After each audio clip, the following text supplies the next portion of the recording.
नमस्कार मित्रांनो, सध्या कला विश्वातून एकामागून एक आनंदाच्या बातम्या समोर येत आहेत। अशातच आता सुप्रसिद्ध अभिनेता आकाश ठोसर लग्नबंधनात अडकणार आहे। तर चला जाणून घेऊया काय आहे सविस्तर माहिती।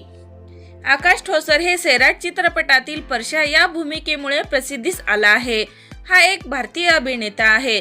त्यांनी मराठी आणि हिंदी चित्रपटामध्ये काम केले आहे। त्याला त्याच्या सैराट या पहिल्या चित्रपटासाठी अनेक पुरस्कार मिळाले।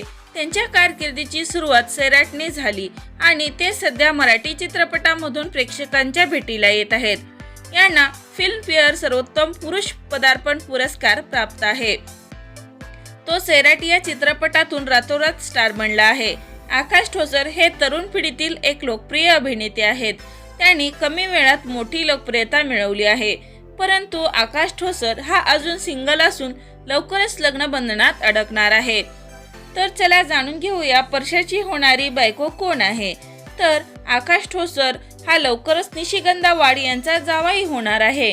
निशिगंधा वाड आणि अभिनेते दीपक देऊळकर यांना एकुलती एक मुलगी आहे, ती म्हणजेच ईश्वरी देऊळकर।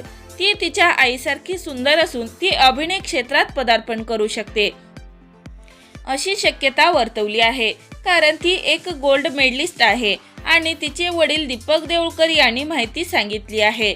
ईश्वरी ही निशिगंधा वाड यांची कार्बन कॉपी आहे। ईश्वरी अजून सिंगल असून येत्या काही दिवसातच आकाश ठोसर यांच्यासोबत लग्नगाठ बांधणार आहे, अशा चर्चा सोशल मीडियावर दिसत आहेत। तर मित्रांनो, ईश्वरीची आणि आकाशची ही गोड जोडी तुम्हाला आवडते का? याबाबत तुमची काय प्रतिक्रिया आहे कमेंट करून नक्की सांगा। तोपर्यंत धन्यवाद।